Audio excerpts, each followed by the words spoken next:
Oi, Noélia.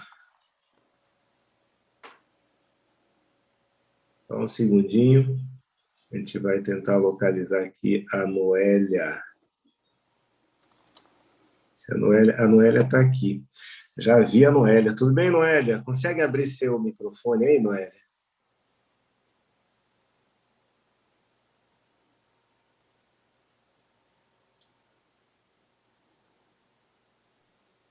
Vamos tentar. Oi, pastor Oi, Esmeralda. Noélia.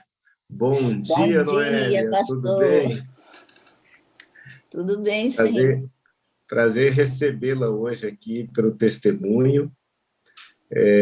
Oramos já para que Deus possa usá-la, né? Para esse tempo você foi chamada, né? Deus a trouxe hoje, justamente porque vidas serão impactadas, né?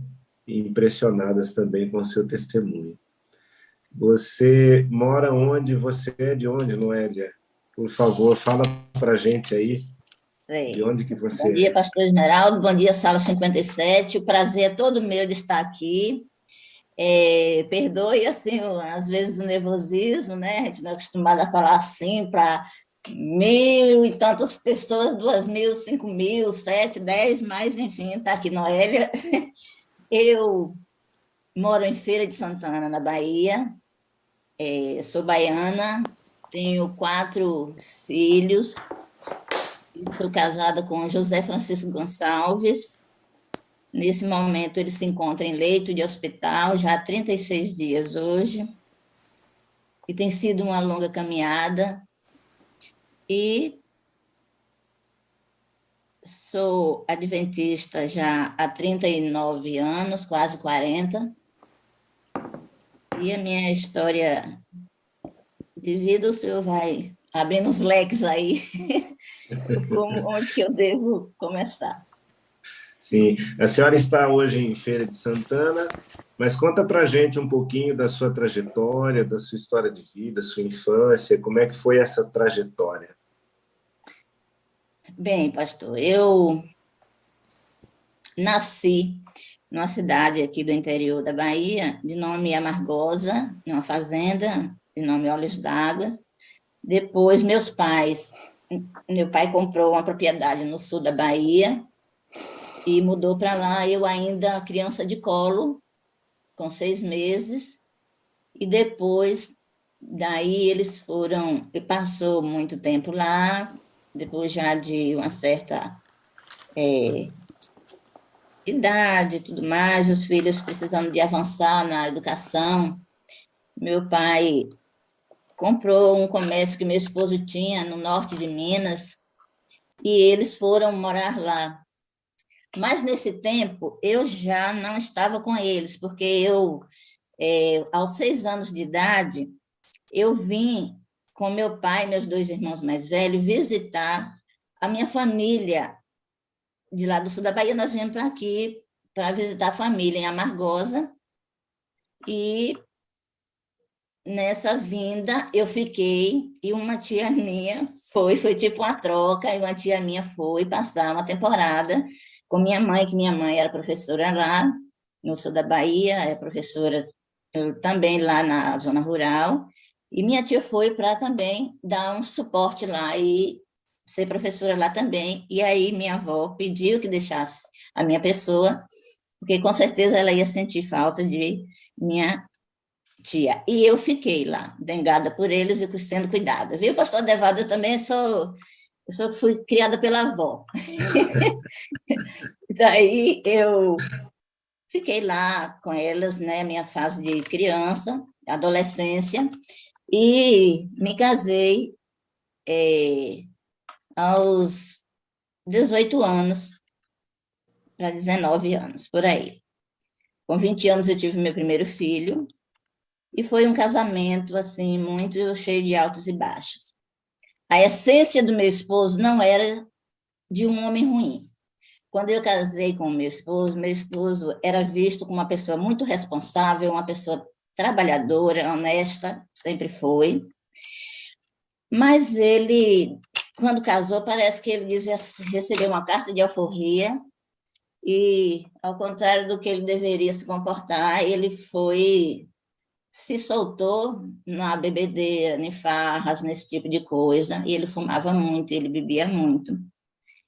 E eu passei por muitos baixos no meu casamento, mas segurei firme, porque eu vi o casamento realmente como uma instituição de Deus, criada por Deus, e olhava para ele, que era uma pessoa muito difícil, e dizia assim: eu tenho 3 filhos. Nessa época eu só tinha 3 filhos, na época mais assim de Mais muito sufoco. aguda, né? É, tiveram outras fases muito agudas, pastor. Mas eu disse assim, como que eu vou? Pensei sempre isso durante toda a minha vida de casado. Como que eu vou deixar este homem que tem uma natureza difícil, que ele ajudou a criar os irmãos, se sente como a autoridade máxima dos irmãos, quer que os irmãos sigam aquilo que ele determina, e os irmãos já são adultos, dono do nariz deles, pode ter até alguns irmãos dela, né, algumas irmãs dele pela sala, pode ser que tenha, que eu envio o link sempre. Mas eu dizia assim, vai ser um transtorno de vida para essa família, para esses irmãos, e até, quem sabe, a mãe dele, ele era um excelente filho, viu? E criou os irmãos, ajudou a criar os irmãos dele. E como que eu vou deixar esse homem de uma natureza tão difícil conviver com essa família? Ele vai sofrer muito e essa família vai também sofrer muito. E eu vi as coisas por esse ângulo e segurava as pontas, mesmo eu sofrendo os embates desse matrimônio. Interessante que, apesar de todo o sofrimento, né, a senhora ainda pensava no bem-estar dele e da família, né, da convivência. E da Interessante. família. E olhava também para os meus filhos e dizia assim, com certeza meus irmãos estão aí, ou no YouTube, ou no Zoom também estão ouvindo. Eu dizia assim, como eu saí sozinha da casa da minha família, que eu fui criada com a minha avó, mas meu pai, a gente tinha excelente relacionamento familiar, nós somos família que nos amamos muito e nos respeitamos muito como irmãos. E eu dizia assim, como que eu volto agora, não mais para a casa da minha avó, mas para a casa de meu pai, saí sozinha, e agora eu volto com filhos. Meus filhos vão, por melhor que seja a casa de pai e de avô, mas tem uns dados momentos que as pessoas se sentem constrangidas, e tanto o lado dos meus filhos, que eu pensava muito, como o lado dos meus pais também. Eu dizia, meu Deus, eles tiveram a mim, meus irmãos, e agora entra essa situação de um bocado de neto dentro de casa, morando, e aí eu segurei firme e dei continuidade à minha vida com ele. Com Pastor, certeza, irmã Noélia, com certeza tem pessoas na sala vivendo dramas semelhantes, né? com Nesse certeza, impasse, né, de terminar, de voltar para casa ou não. E certamente tem pessoas cujos cônjuges, né, também são envolvidos, né, no vício, né, enfrentam então, muitas dificuldades, né.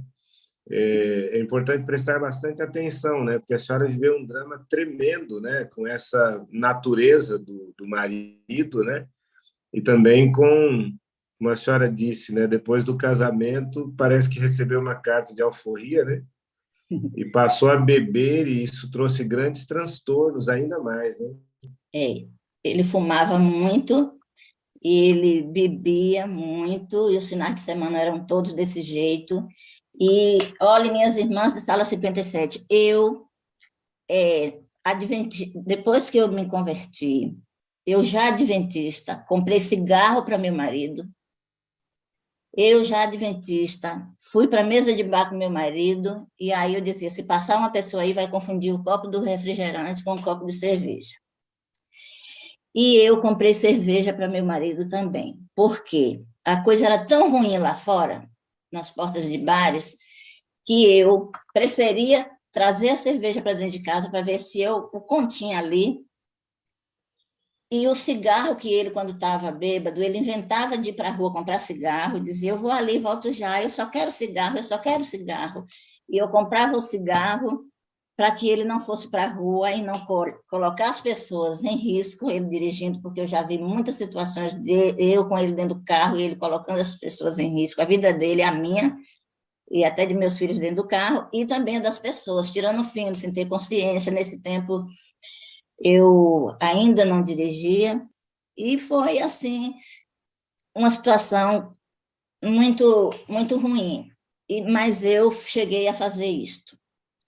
E eu dizia assim, sei que Deus está me entendendo, porque eu sei que Deus, eu estou querendo dar um testemunho para ele, depois ele cai na real e vê que eu jamais poderia fazer isso como uma cristã adventista, e ou cristã de outra religião, né, que não consome bebida, nem cigarro, essas coisas, mas eu fiz isso para o bem dele e para evitar tragédias. Evitar A senhora tragédias, não, porque a senhora não nasceu adventista, né? A senhora se tornou adventista já casada. E como é que já foi esse casada. drama também? Como que foi essa jornada, irmã? Então, pastor, então, quando uma dessas ocasiões, ele já bebendo muito, e eu tinha chegado de Recife, que eu passei uns 12 anos indo para Recife, vindo de Recife, ele é pernambucano, ele gostava muito de Recife, e a gente aqui tinha um comércio, tinha um fabrico, e nós passamos por dificuldades, por mudança de governo, de dificuldade de matéria-prima, e aí ele foi para Recife, onde que lá ele conseguia matéria-prima com mais facilidade, a gente tinha fábrica de confecções na época, e ele chegou até a ter uma pequena fábrica de tecido também, para que, quando estava na dificuldade de adquirir matéria-prima, a gente tinha, era pequeno o fabrico, mas a gente tinha matéria-prima. E nós fomos passar uma temporada em Recife, e vim de Recife para cá, em uma certa época, e fomos morar em um galpão da gente, que a gente tinha aqui em Feira, e a condição financeira não era boa, e nós fomos morar dentro deste galpão, que estava para ser vendido. Esse galpão, inclusive, estava com questões na justiça, e todas essas coisas consumia demais a gente, a minha família. Mas, depois, essas coisas foram resolvidas, e numa noite, em um dia desse, ele bebeu tanto, e com a gente dentro do carro, eu e meus filhos, e ele saiu bebendo e parava ali, parava acolá, parava ali, parava acolá, e bebendo, e eu, vamos para casa, nisso chegamos de noite em casa, e ele naquela de dizer, eu vou ali, volto já, eu vou comprar cigarro, saiu, e eu coloquei meus filhos para dormir, e fiquei orando e lendo a Bíblia, orando e lendo a Bíblia, ainda não era adventista. E eu lia muito, assim, a parte de Isaías, de Isaías 41, principalmente o 41:10, e lia os Salmos, o Salmo 37, 5, e eu me apegava assim, a algumas coisas, e eu tinha uma caixinha, isso aí foi depois. Então, nisso aí, nesse dia, eu peguei e disse assim, meu Deus, orei de madrugada, meu Deus, dá um jeito a essa situação, eu não estou mais aguentando isto. E ele chegou já ao amanhecer do dia, e no outro dia estava eu, quando ele bebia, ficava ele de ressaca de um lado e eu de ressaca de outro, porque eu corria para o banheiro a noite toda, eu sofria demais, ele também no outro dia ficava com uma dor de consciência pesada, e ele sabia que a gente não merecia passar por aquilo, os filhos se chocavam porque ele chegava bêbado, abraçando os filhos, e chorando, e fazendo aquele drama todo. E eu levantava, pastor, ia fazer caldo de feijão para ele, suco de tomate para ele, fazer alimentos para ele, porque ele estava tão enfraquecido que ele não tinha condição de comer outra coisa, e eu ia fazer tudo isso para ele. Ela cuidava dele, né? Aí, nesse dia, eu disse assim, quando acabou de tarde, que ele estava um pouco melhor, já raciocinando melhor, já tinha dormido, o bafo não tinha quem aguentasse. Aí eu disse para ele que eu ia procurar a igreja adventista, que é a igreja que a minha mãe era, e minhas irmãs, minha família lá em Montes Claros, Minas Gerais, meu povo está aí, está todo mundo aí, com certeza. Aí eu disse assim, vou procurar a igreja adventista. Aí ele disse, você vai procurar a igreja adventista e eu vou também. Você vai e depois eu vou. Aí eu não contei 2 vezes e já fui nessa noite mesmo para a igreja, no domingo. E fui para a igreja, isso foi num sábado, essa confusão toda, no domingo foi a ressaca pesada, onde eu tive essa oportunidade de conversar. E aí eu fui para a igreja e lá as pessoas me receberam muito bem, a Igreja Central de Feira, naquele tempo tinha poucas igrejas aqui, e aí fui muito bem recebida e logo fui direcionada para uma obreira bíblica.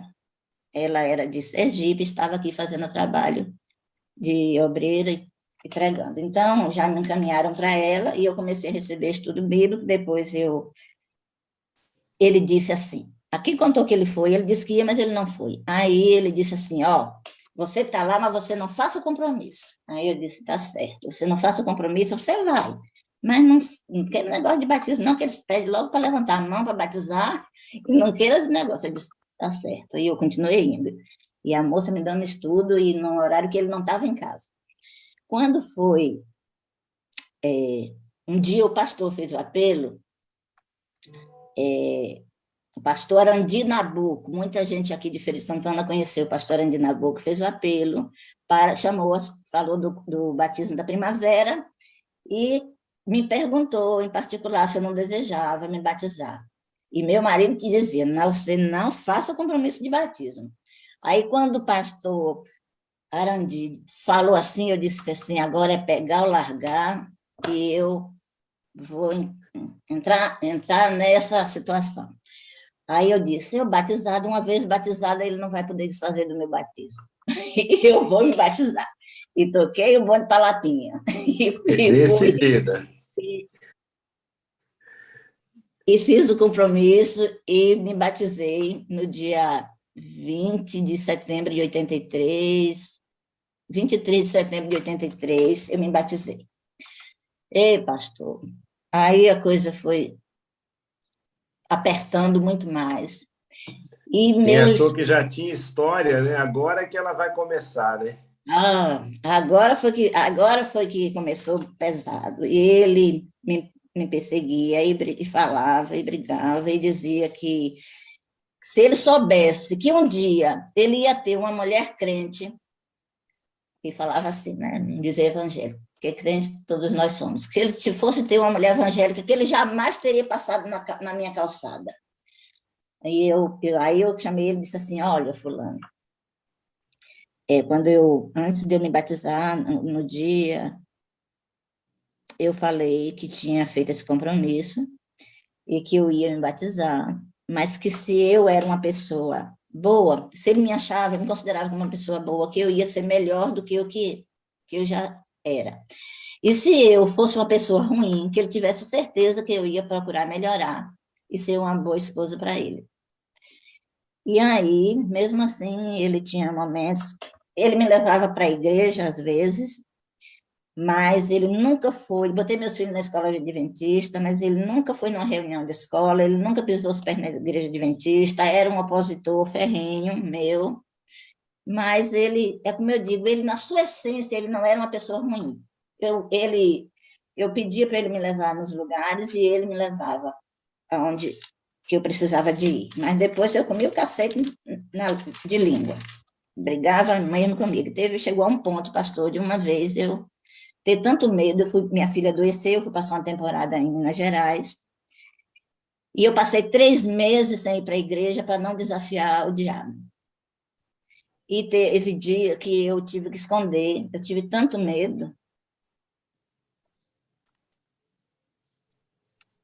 que eu deitei com medo de dormir, e escondi as facas e as tesouras, sem minhas filhas saberem. Nessa época eu já tinha um filho casado, morando em Goiás, já tinha a minha filha adolescente, estava em Montes Claros, norte de Minas, minha mãe, a gente tinha perdido um irmão, minha mãe estava muito sensibilizada, e aí minha filha foi para lá, na adolescência, e eu fiquei, minha filha mais velha, e eu fiquei com meus outros 2 filhos, o meu caçula e a outra.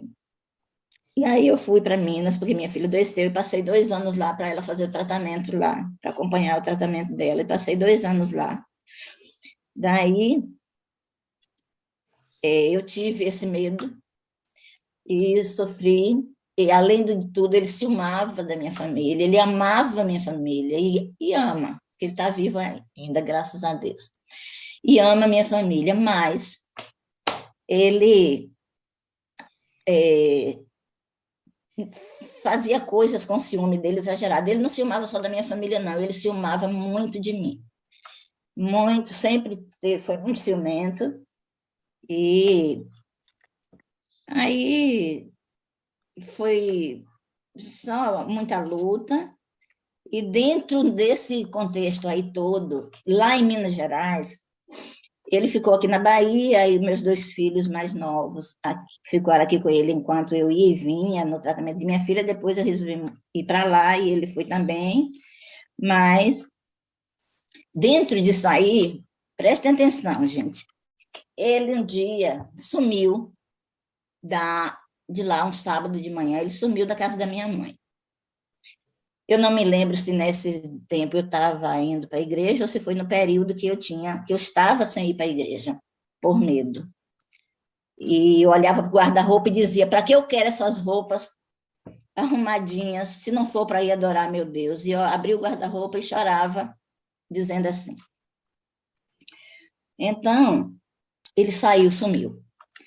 Aí eu disse: para onde Zé foi? Será que está bebendo? Meu Deus. E aí fiquei naquele conflito. E aí ele chegou à tardinha do sábado em casa. Aí eu disse: tu estava onde, Zé? Chamei ele de Zé. Você estava onde? Estava na rua. E foi? Eu fui lá no seminário dos padres. Eu disse: foi. Ah, tu foi assistir a missa? Foi? Não. Fui lá consultar ele. Mas aí eu disse: tu foi consultar o quê? Aí ele disse: eu fui lá, mas o padre me deu lá uma resposta. Eu disse: o que foi?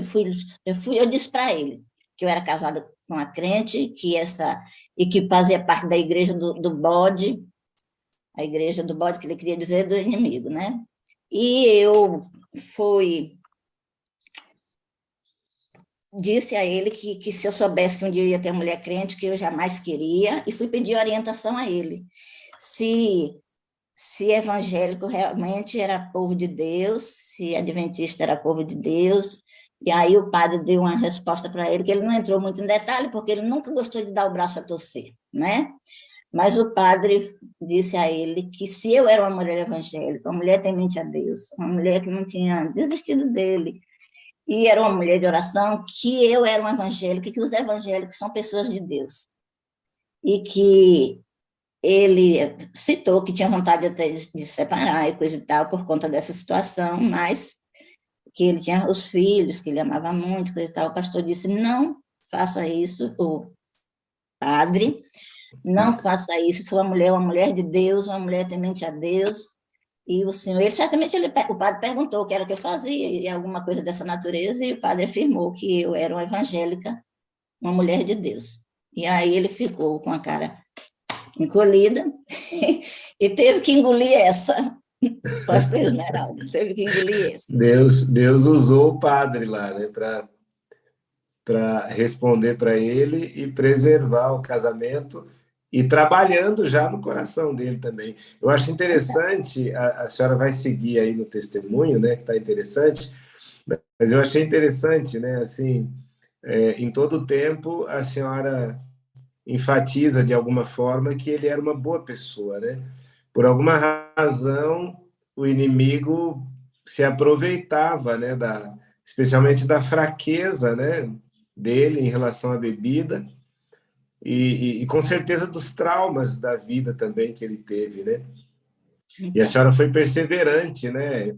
Como eu disse há pouco, né? Com certeza tem muita gente na sala enfrentando dramas semelhantes, né? Talvez pensando em desistir. E a Bíblia fala, né, que a mulher sábia edifica a sua casa, né?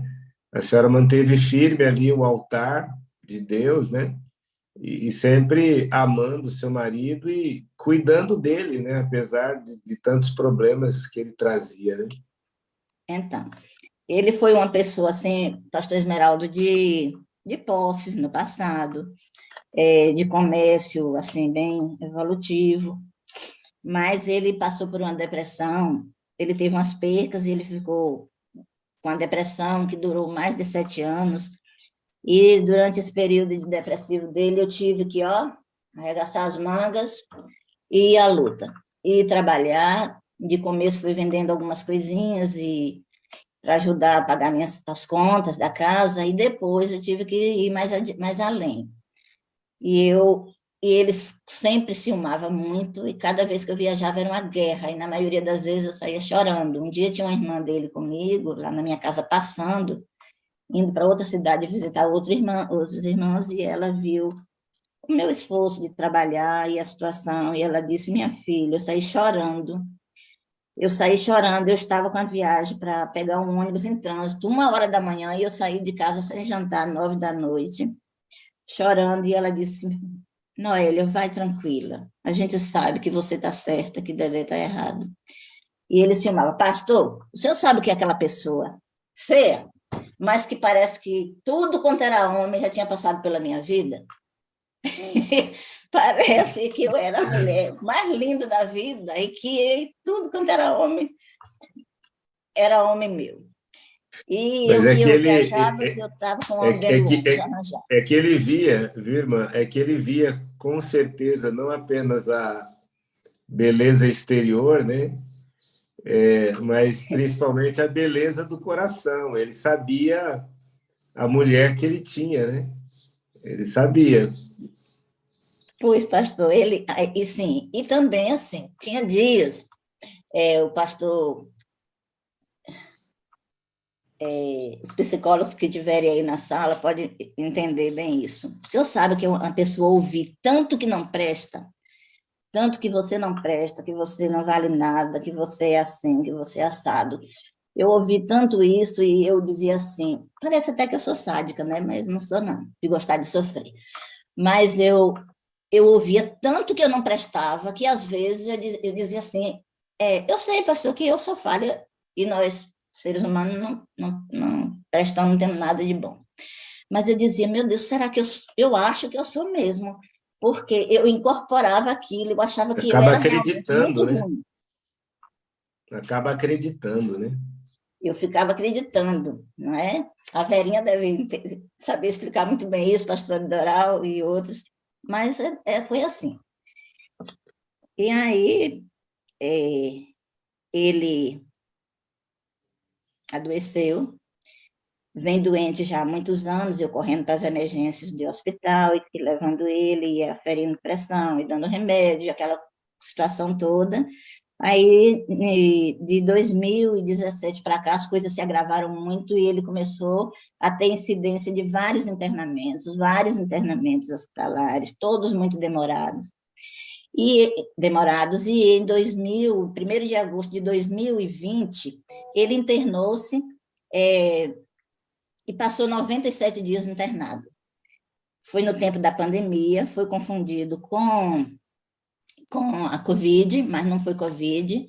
Ele, pelo fato dele ser cardiopata, renal, diabético, e ter uma neuropatia do diabetes, que sente muitas dores, e entre outros, já começo de Alzheimer e tudo mais, ele contraiu chikungunya, que a gente pensou que era Covid, e nesse processo ele foi internado, já foi direto para a UTI, e passou 97 dias internado, um período eu não podia entrar no hospital, fazia chamada de vídeo, só esperando as notícias ruins do lado de cá, e o desfecho final, mas não aconteceu, graças a Deus, porque Deus tinha um propósito na vida dele.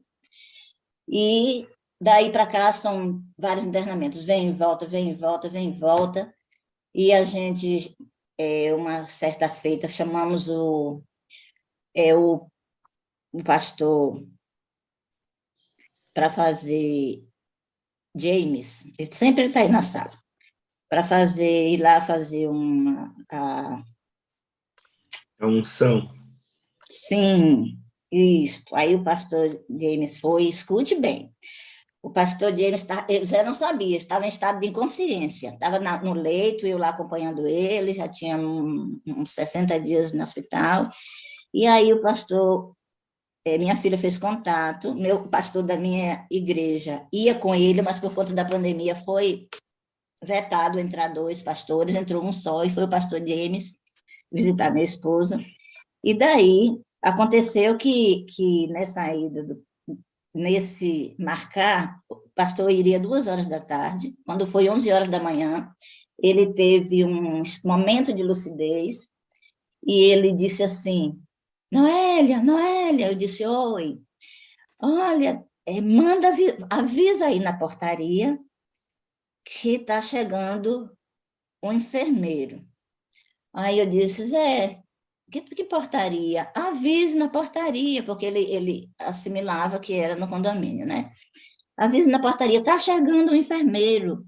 Aí eu disse, enfermeiro, Zé? Sim, está chegando o enfermeiro, avise, avise, não esqueça de avisar, não. Aí eu disse, por quê? Como é, Zé? Ele é, ele é assim, ele é moreno, ele é não sei como, e ele está vindo. Descreveu. Só que esse enfermeiro, ele está trazendo cura e salvação. Escute, esse enfermeiro é diferente, ele está trazendo cura e salvação. Aí eu disse, ninguém comentou com ele, a gente comentou isso em casa, minha filha me comunicou, ele não sabia, ele não escutou em momento nenhum, e minha filha fez todo o trâmite em off lá, e aí ele teve esse momento assim, né? O Espírito Santo já conduzia. Quando o pastor chegou lá, o Zé foi escutando, ficou lúcido, o pastor ficou impressionado, porque ele falou vários trechos da Bíblia. Eu tive que sair, porque era tempo de pandemia, para o pastor entrar, eu tinha que sair para o pastor ficar.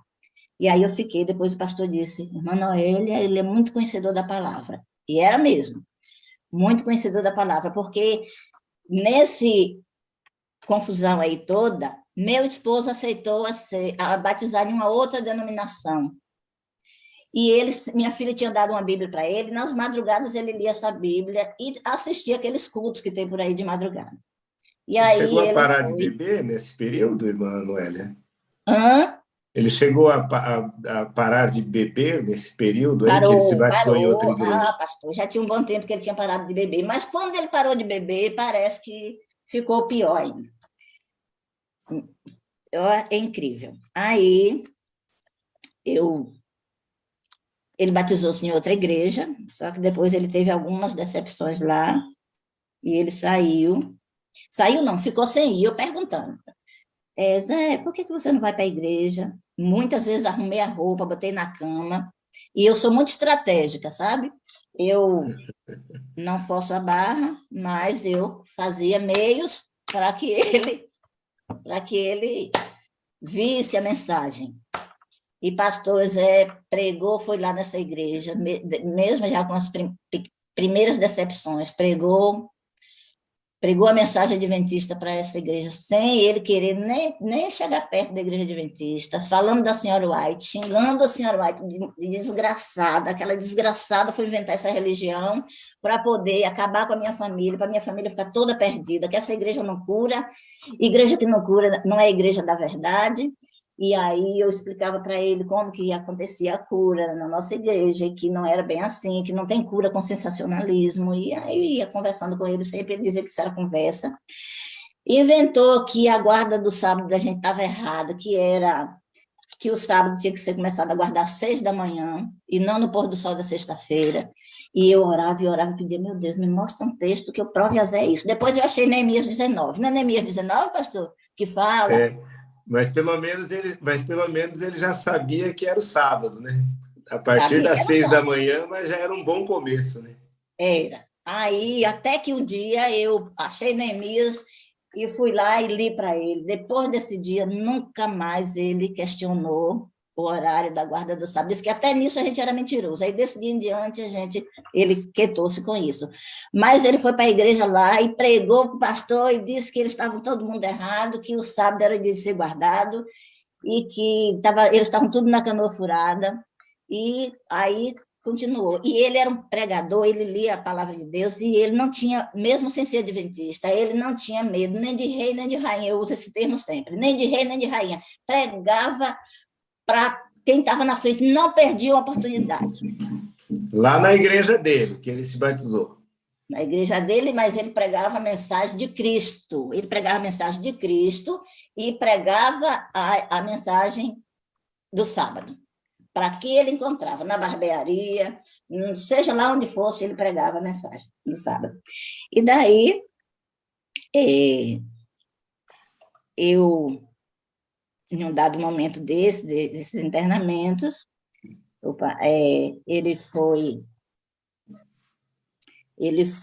teve alta, já nos últimos internamentos, agora mais recentes, porque foram uns 18 internamentos ao todo até agora, que ele está lá no hospital. E daí, 18 internamentos longos, né? Uns 18 internamentos. E longos, né? Longos. E aí, só um que demorou 5 dias. Mas nesse período aí eu entrei na sala 57.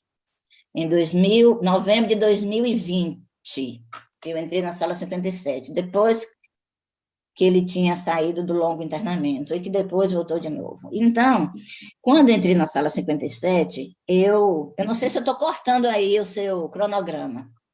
Não, está indo certinho aí, viu? Parabéns.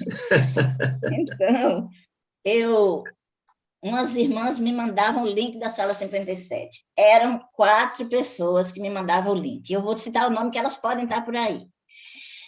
Eu recebi o link da irmã Leonor, que mora aqui no mesmo condomínio que eu moro. Eu recebi o link de Ivanice, uma pessoa que era amiga da adolescência de minhas filhas e é amiga minha grande. Eu recebi de Ruth Paranhos, que é uma pessoa muito conhecida aqui no meio adventista, e recebi de Neirinha, uma minha vizinha de bairro aqui, que é adventista também. Então, eu dizia, que povo, todo dia mandando esse negócio para mim.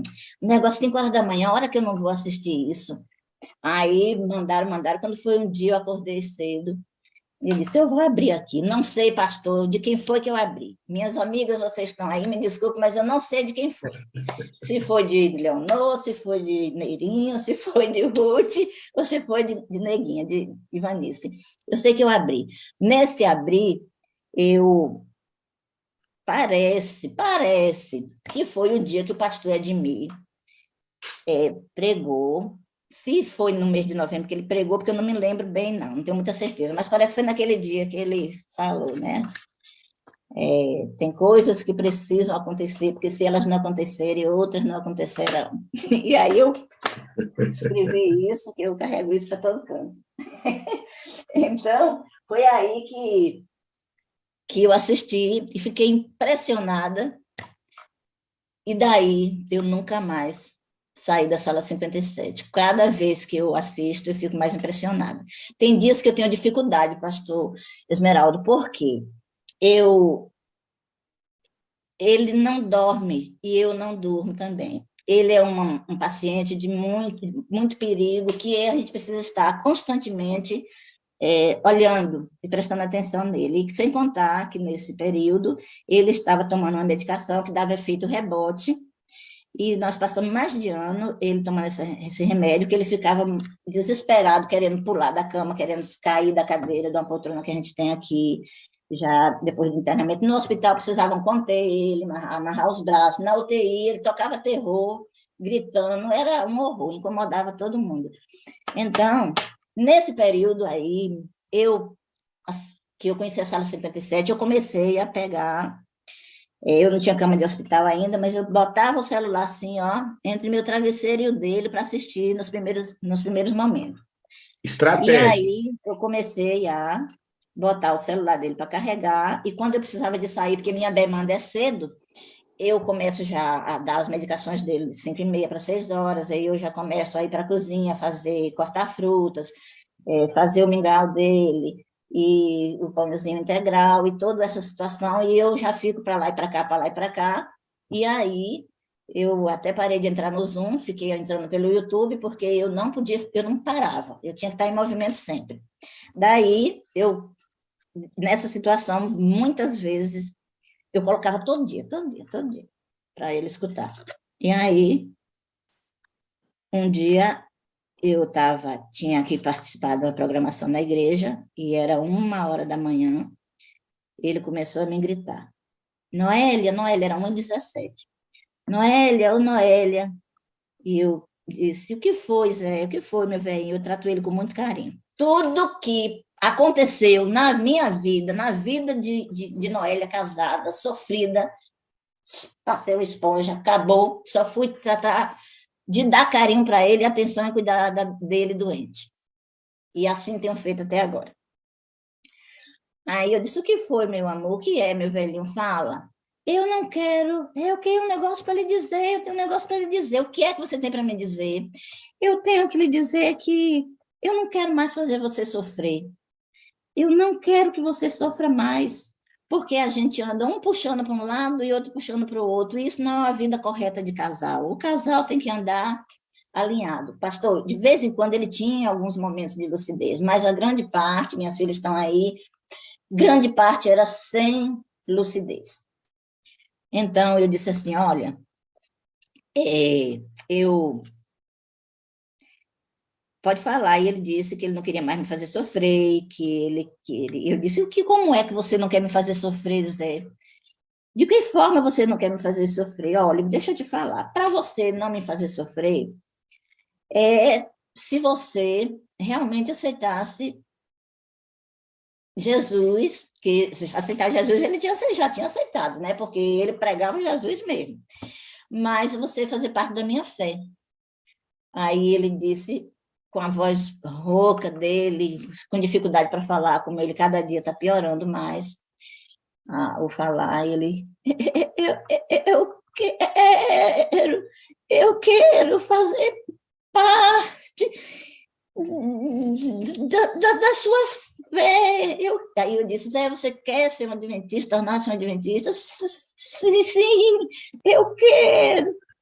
Aí eu nem acreditei no que eu estava ouvindo. Eu disse, é mesmo, Zé, como eu já conhecia ele, eu disse, ele vai mudar de ideia. Aí, quando foi no outro dia, isso era na madrugada de sábado, que eu ia fazer o programa, aí fiz o programa. Quando foi no outro dia, à tarde, eu perguntei para ele, Zé, você teve uma conversa comigo ontem, não sei se você se lembra. Ele, que conversa? Eu disse, você disse que queria me dizer uma coisa, que não queria mais me fazer sofrer, que queria me deixar feliz, e que eu não merecia sofrer, que eu já tinha sofrido demais, e que você queria agora fazer parte da mesma minha fé.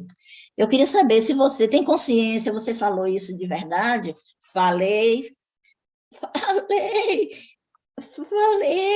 Você confirma isso? Confirmo. Zé, vários pastores já vieram aqui vendo essa nossa trajetória e todos perguntam por que você não toma decisão e você sempre foge e você diz que não está na hora e você diz que a nossa igreja não prega a verdade e você diz que tem muitas coisas para ser modificadas ainda para você, que você não quer tomar essa decisão e aí eu quero saber realmente se isso é verdade. Aí ele disse que era. Ele disse, Zé, eu posso chamar o pastor para vir aqui? Pode. Eu disse, então tá. Aí pastor, aí quando foi na terça-feira, eu disse, vou de novo testar esse camarada. Zé, posso ligar para o pastor Biraí? A senhora é uma evangelista amorosa, carinhosa, paciente, mas firme no apelo ali, né? Então, A senhora foi para o terceiro disse, apelo, terceira confirmação. Aí eu fui. Eu disse, olha, o pastor, para se deslocar de um local, é a missão dele. Mas ele tem N compromissos. E eu, para chamar o pastor, eu quero ter certeza se você tem consciência do que você está falando. Você quer realmente ser um adventista do sétimo dia? Quero. Posso chamar? Pode. Aí o telefone para o pastor Birailton. Aí o pastor Bira atendeu e eu contei para ele. Aí todo mundo sabe que é como se uma rocha estivesse fendendo, partindo. Aí o pastor diz, Manoel, então vamos marcar, eu vou aí, então, na sua casa, na sexta-feira, conversar com o seu José. Eu disse, pastor, como que a gente agora, então, vai proceder com isso, porque Zé não tem condição de ir a um tanque batismal. Aí ele disse, não, irmã Noélia, ele não já se batizou lá na outra denominação, ele desbatizou. Então, ele já batizou nas águas, e agora nós vamos fazer profissão de fé, porque ele não tem condição de entrar no tanque batismal. Ele, aqui em casa, pastor, ele fazia hemodiálise, e tem cama hospitalar aqui em casa, é algumas adaptações, todo um aparato para acolhê-lo. Então, aí o Um pastor... hospital adaptado, né? Aí na sua casa, né?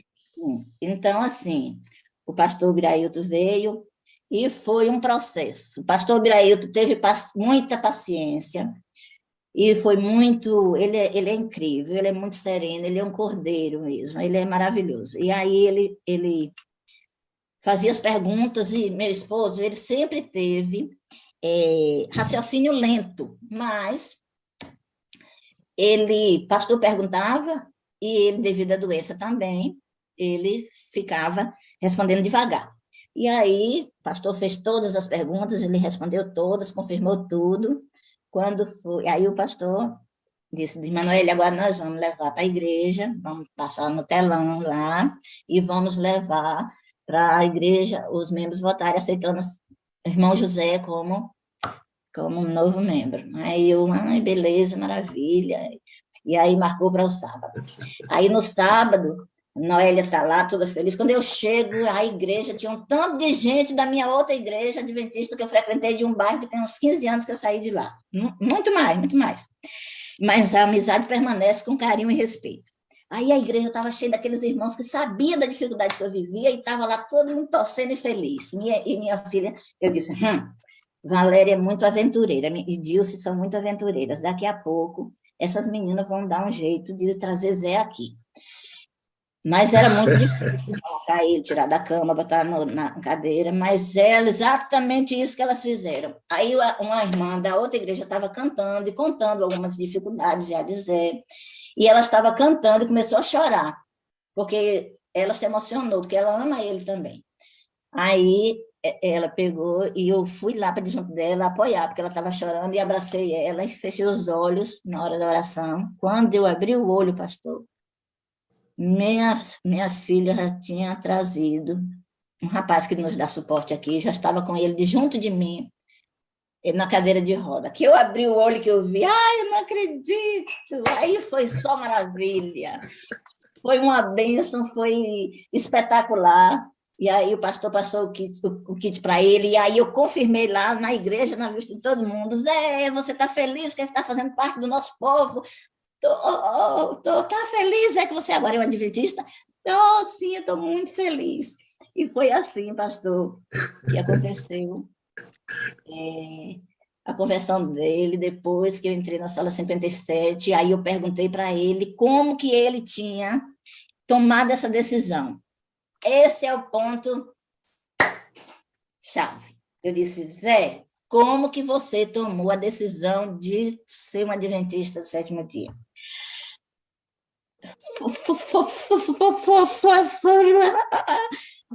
As pregações.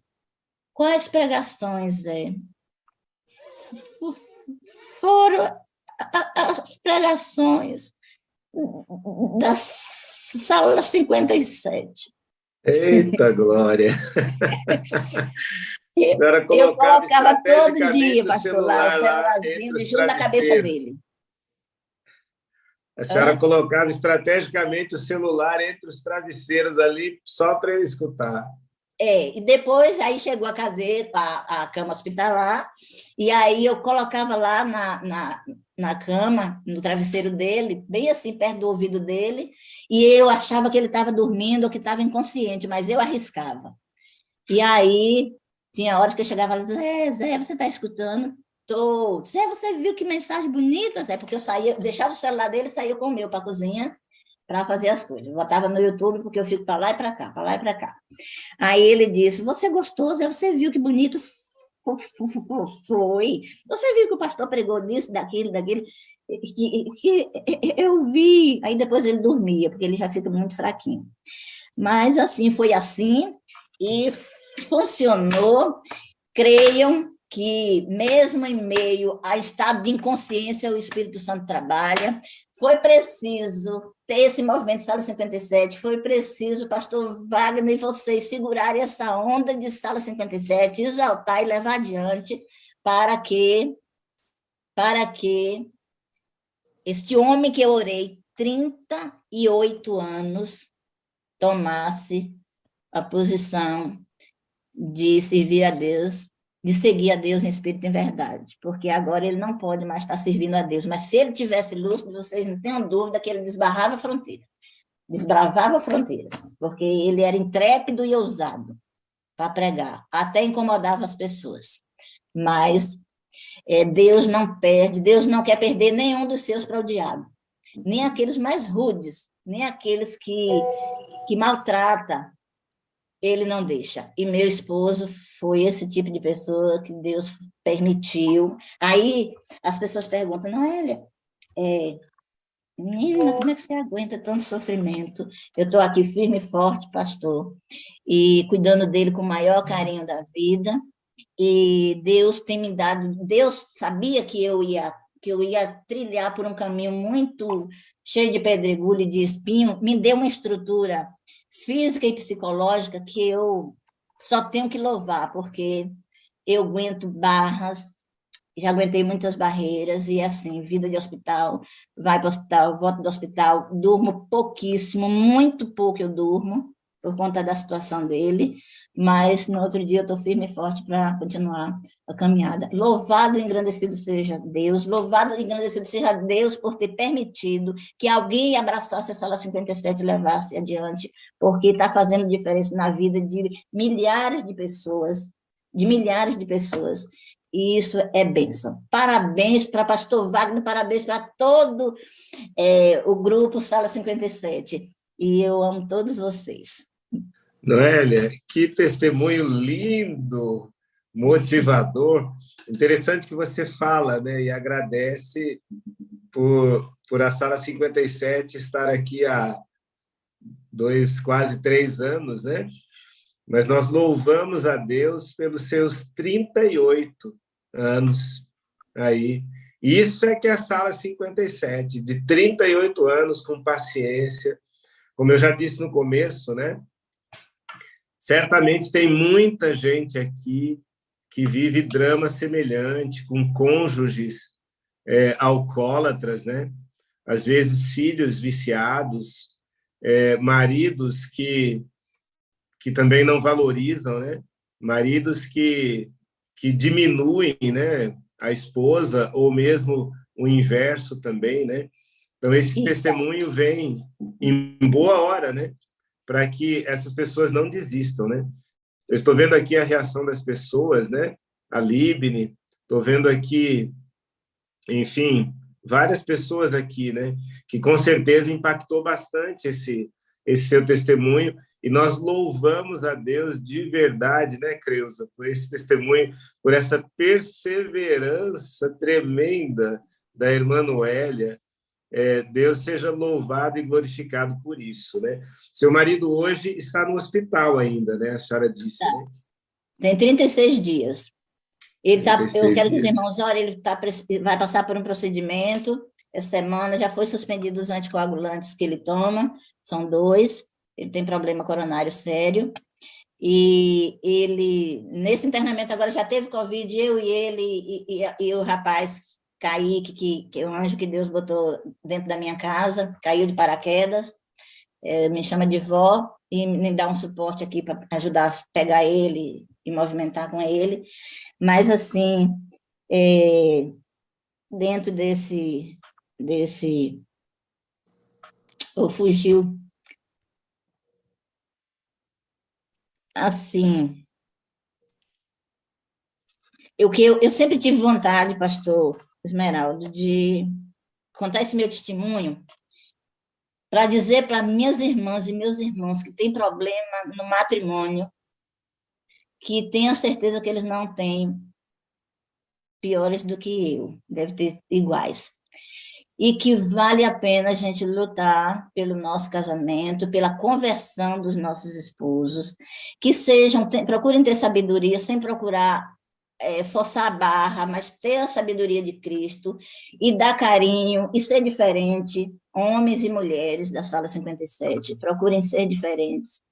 Procurem entender que se seu marido tem defeitos, você também não tem? A gente tem de forma diferente. Então, abraço, não percam a fé e sigam dentro do matrimônio de vocês. Agora, eu só descarto uma coisa: se a pessoa correr risco de vida, aí tudo bem. Mas, do contrário, lute, porque, principalmente se ele for de lar dividido, lute, porque Deus não está com a mão encolhida, como diz no livro de Jeremias, né? E nem seus ouvidos surdos, para que ele não possa estar ouvindo e nem a mão possa ser estendida para nos socorrer. Então, essa é a minha mensagem para vocês, minhas irmãs e meus irmãos, porque não é só... Existem mulheres que não são brincadeira, não.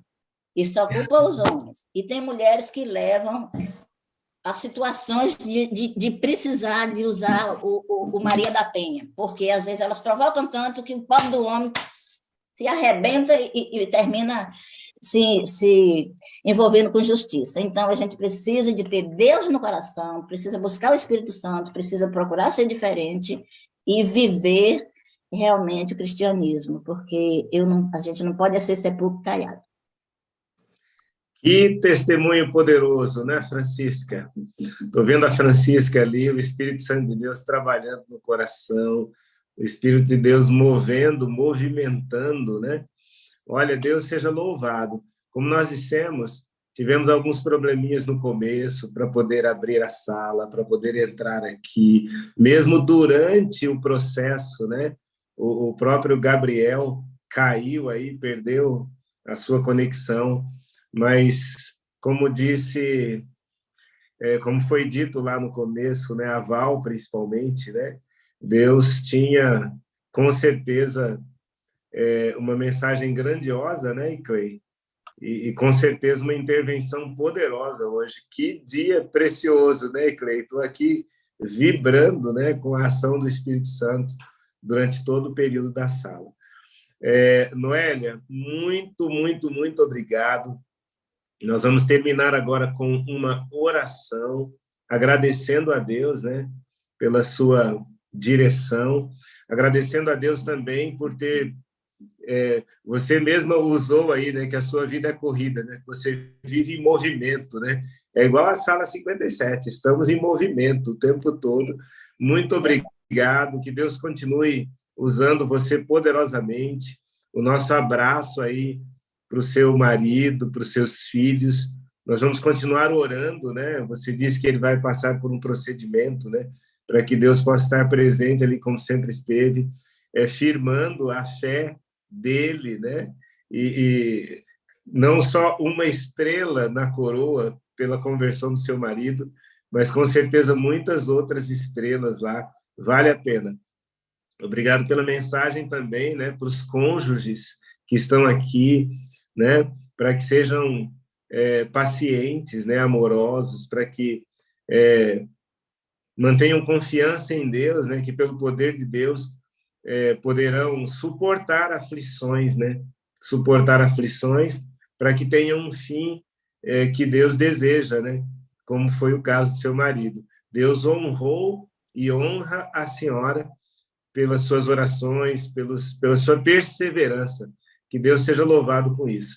Vamos orar e agradecer a Deus nesta manhã de domingo, início de semana, e porque Deus nos deu o privilégio de participar da Sala 57 hoje, com uma pregação poderosa do pastor Abdoral, a oração poderosa da Val, o testemunho poderoso da irmã Noélia, a lição da Escola Sabatina maravilhosa do pastor Ezequiel. Vamos agradecer a Deus e Deus seja louvado por tudo isso. Vamos orar para finalizar hoje? Pastor, eu queria que o senhor incluísse na oração e os irmãos da sala 57. Meu esposo, para fazer esse procedimento, precisa que esteja alinhado uma UTI. Já foi marcado e foi desmarcado porque as UTIs estavam cheias e a vaga que estava reservada para ele teve que ser ocupada por outra pessoa. Então, está marcada para dia 10, às 17 horas, e que Deus alinhe tudo, com UTI, com tudo, e que ele possa realizar esse procedimento. É o Zé, né? O Zé da Noélia. José Francisco Gonçalves. E eu quero dizer a vocês que eu amo vocês, preciso de vocês para ser feliz. Vocês são parte visível de Deus. Eu creio muito mais em Deus, porque todos vocês existem. E, ó, um beijo, Sala 57. Um abraço, Sala Amém. 57. Um abraço, Pastor Esmeraldo. Um abraço para toda a cúpula da Sala 57. A irmã Eita, Clei, minha moderadora, o irmão Raimundo também, meu moderador. Um Amém, abraço. amém. Deus seja louvado. Amo a senhora também, preciso da senhora para ser feliz. A senhora é a imagem visível de Deus, a parte visível de Deus. Eu creio mais em Deus também, muito mais em Deus, porque a senhora existe, e depois de ter ouvido esse testemunho poderoso. Vamos orar, então? Senhor Deus, Pai maravilhoso, nós agradecemos do fundo do nosso coração o presente maravilhoso que o Senhor nos deu nesta manhã com a Sala 57. Agradecemos porque o Divino Espírito Santo moveu cada momento, cada detalhe, cada peça, cada fala, e o testemunho da irmã Noélia deixa bem claro que o inimigo ele não vai prevalecer, apesar de ele tentar atrapalhar, apesar de ele tentar atrapalhar relacionamentos, tentar afastar as pessoas do Senhor.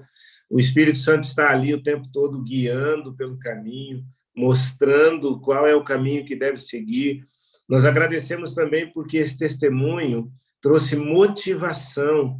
Quantas pessoas aqui cujo coração hilário o Senhor conhece, sabe das dificuldades, pessoas que estão pensando em desistir, e que hoje, pelo poder do Espírito Santo, através desse testemunho, renovaram a fé, a força e a esperança.